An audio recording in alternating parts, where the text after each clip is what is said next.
My messy past came out and now my husband won't touch me. I 24M have been married to my husband Caleb 23M for 18 months together since we were 20 and 21. When I was 17 to 18 I was in a relationship with an awful guy. He hurt me physically and emotionally and on a few occasions SA'd me. Caleb knew that I was with a bad guy, but I never went into specifics because I just wanted to forget about it. The only person I told everything to was my best friend Sarah 24F, and it was thanks to her I was able to leave him. My family were religious and didn't approve of me and Caleb, so I no longer talked to them, so they couldn't help. I was out with Sarah about 3 weeks ago and we were drinking, and I must have said some concerning things because she told Caleb that she was worried about me, and he sat me down the next day and asked me about it, but I didn't even remember saying half the things I apparently said because I was drunk. We talked and I ended up opening up more about what my ex did, and I can see the shift since then. He won't even touch me in any capacity. I tried to hold his hand the other day and he brushed me off, and trying to do anything more than that is a fever dream. I've tried to talk to him about it, but it's futile. He keeps telling me he's just worried about me and I can't get through to him that I cope in my own way, and him basically rejecting me isn't helping.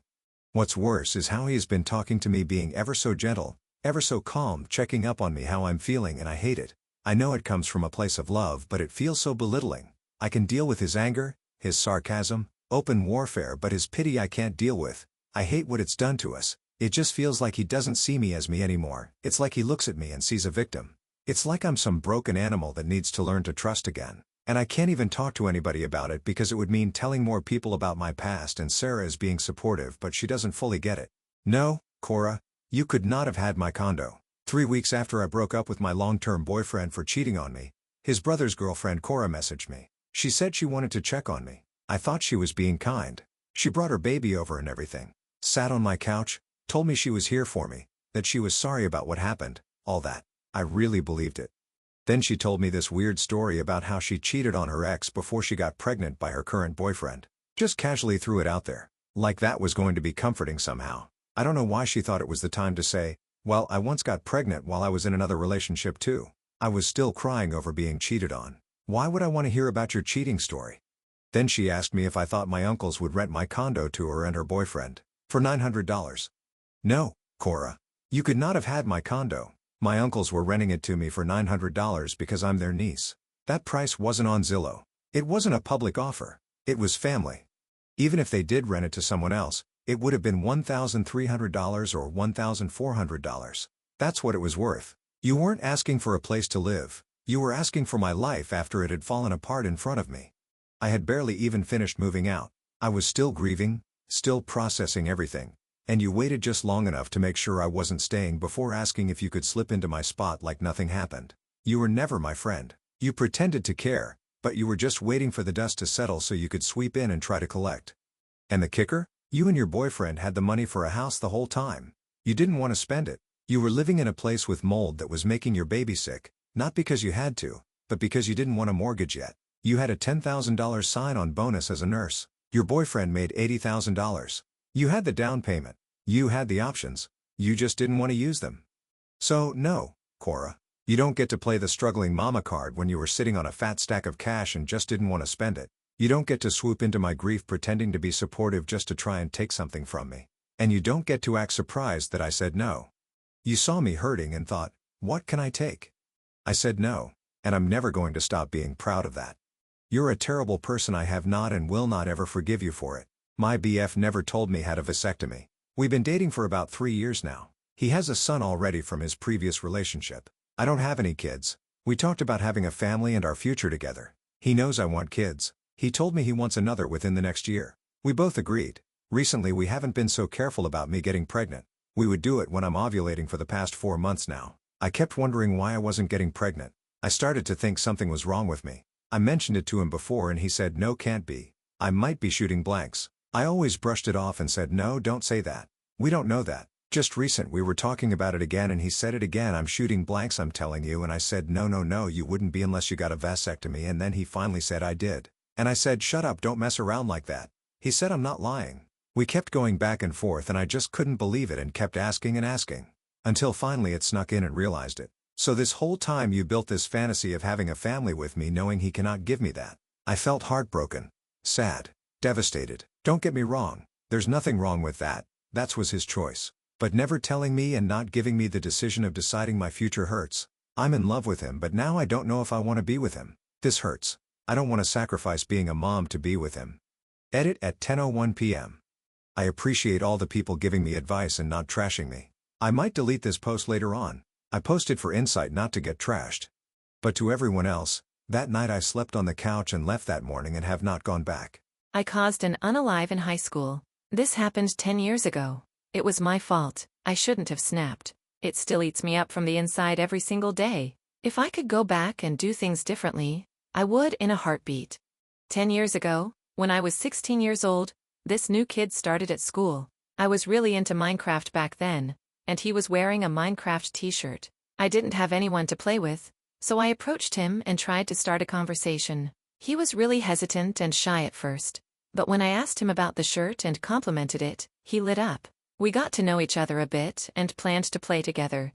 We played together for quite a few times and had fun, but eventually I got bored of the game and went outside with my friends instead. My friends didn't like him, so we never invited him, and that's when he started to get a little clingy. He would constantly keep asking to play and wouldn't take the hint if I said no. He had also asked our friend group if he could play outside with us quite a few times, and I didn't mind him and would have welcomed him. Some people in the group didn't want him there, so I went along with it.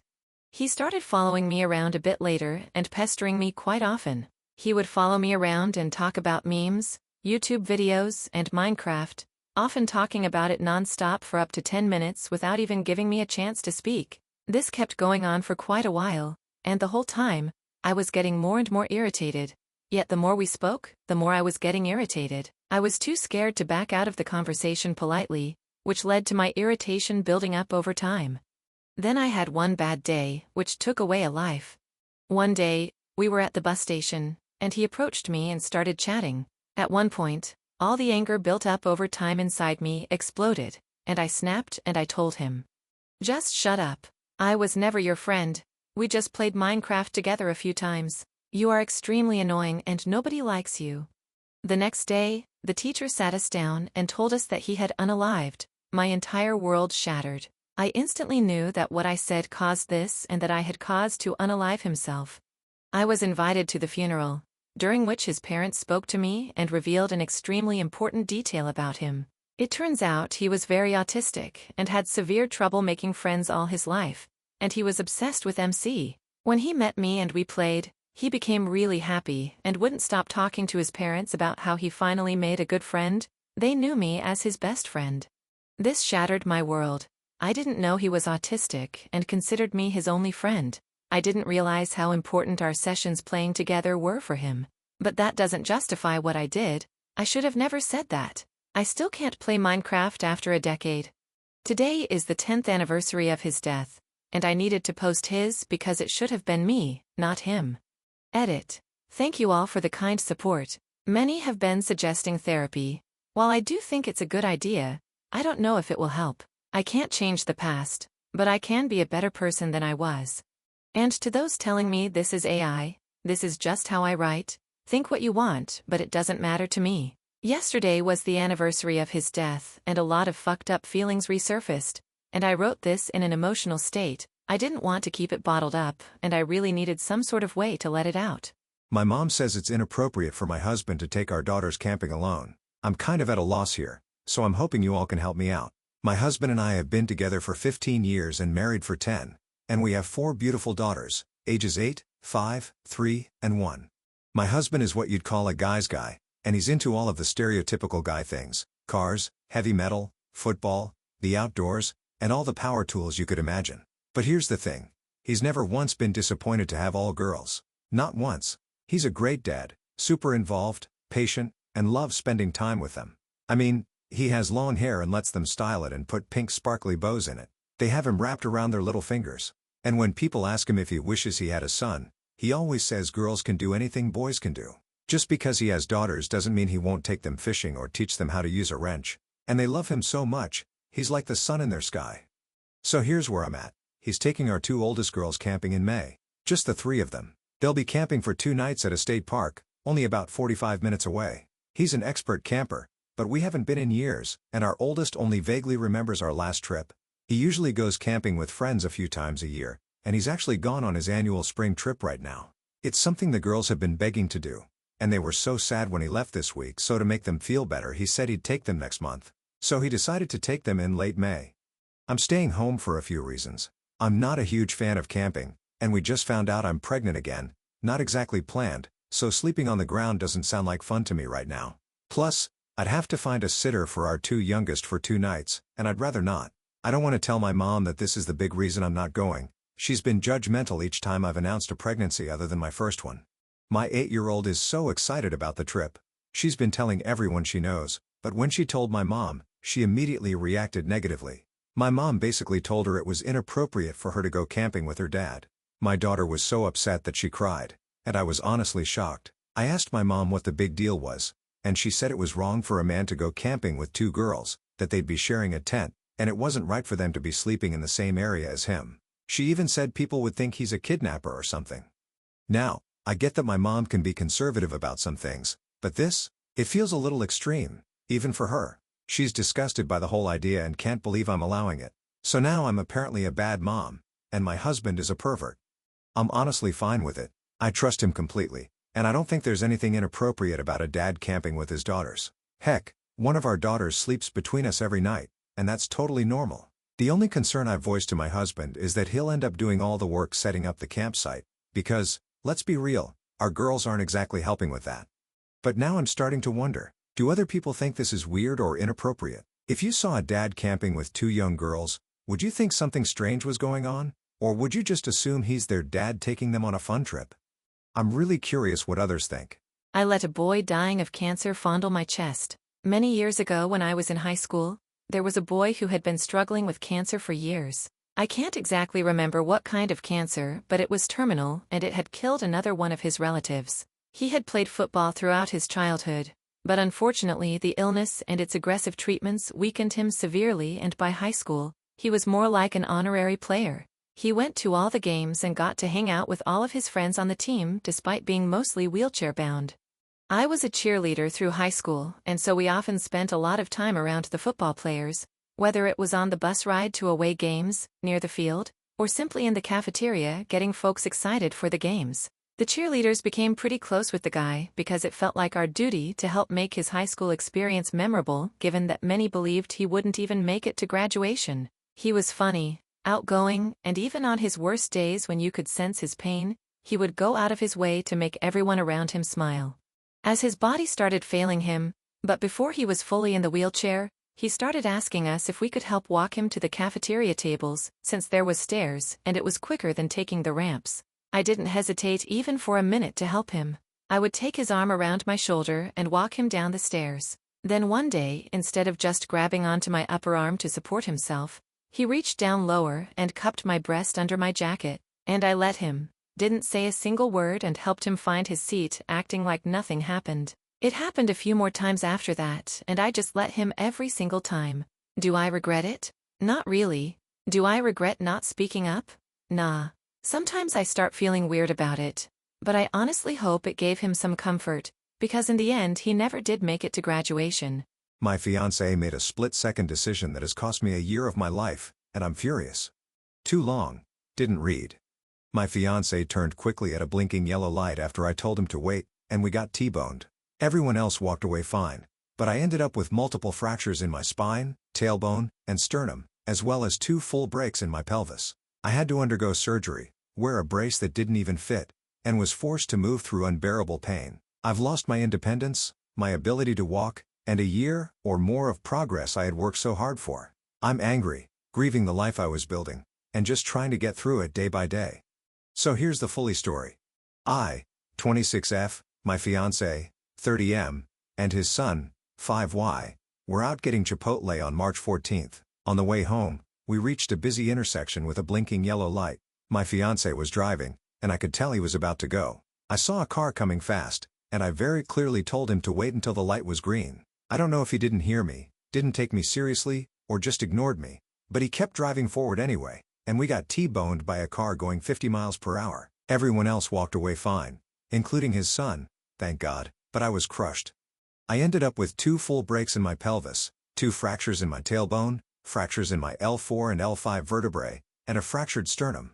I was, and still am, in so much pain I can't even explain it. I wouldn't wish this kind of pain on anyone.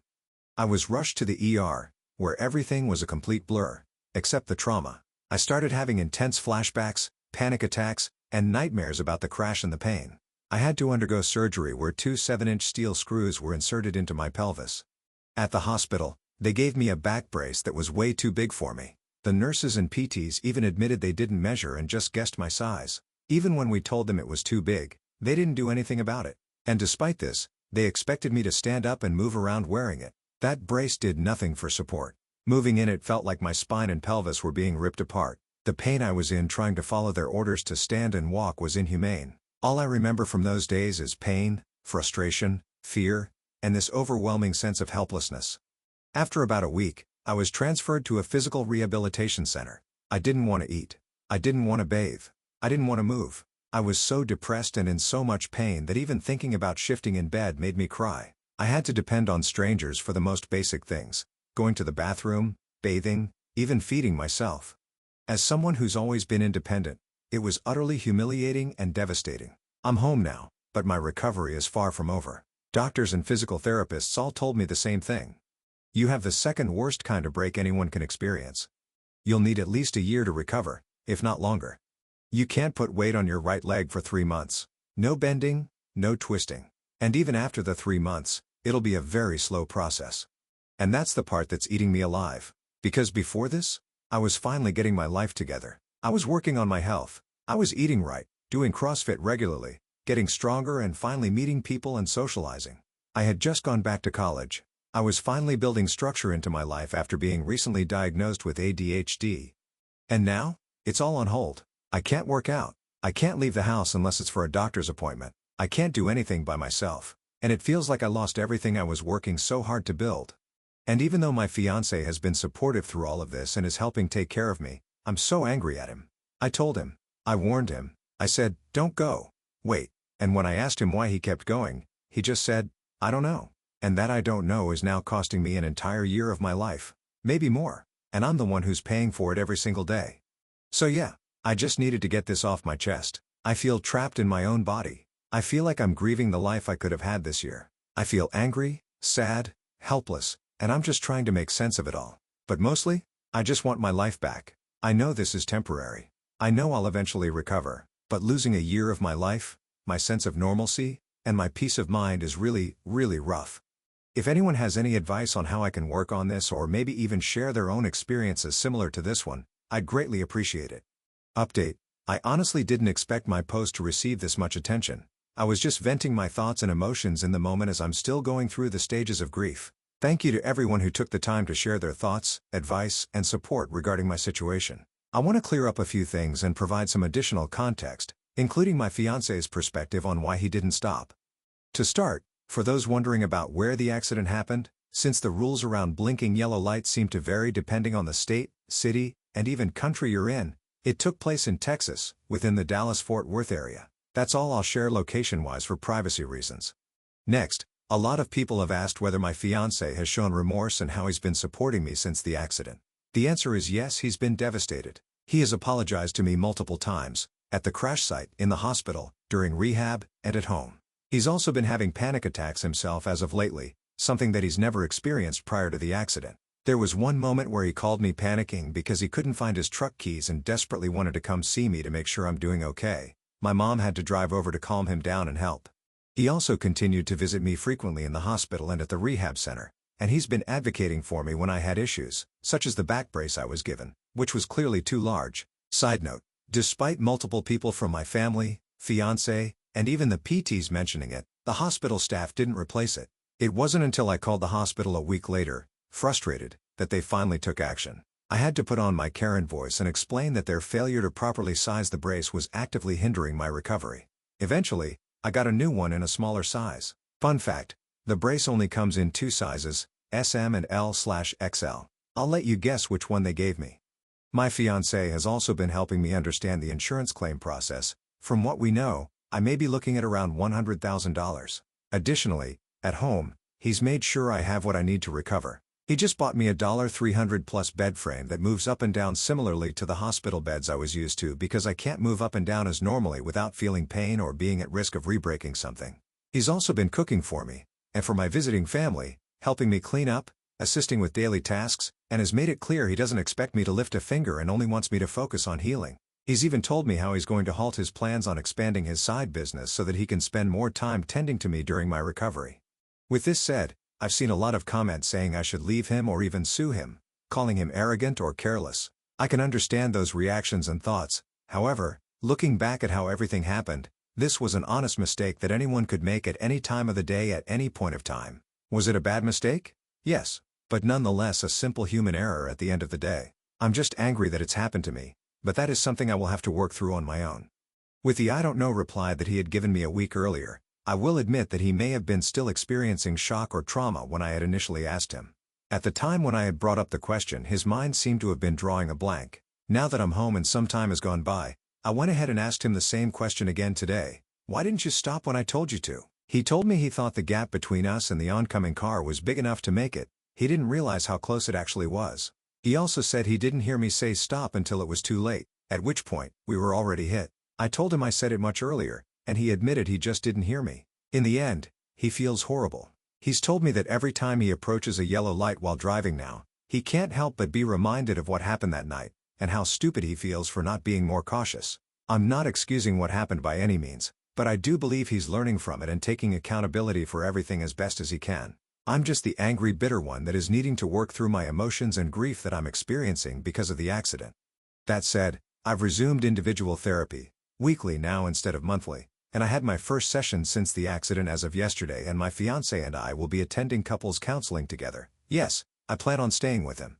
I know a lot of you are coming from a place of concern and care, and I truly appreciate that. At the same time, I want to gently remind everyone that I'm a real person going through a very real and painful experience. What I shared was raw and vulnerable, not a call to be judged or attacked. It's okay to disagree with how I'm choosing to move forward, but please remember I'm the one living this day by day. Healing, both physical and emotional, isn't linear, and I'm doing the best I can. Thank you again for the overwhelming response. I'm reading as many comments as I can, even if I can't reply to everyone. Please continue to take care of yourselves and those you love. Hold anyone you care about closely to you, because when you least expect it, life can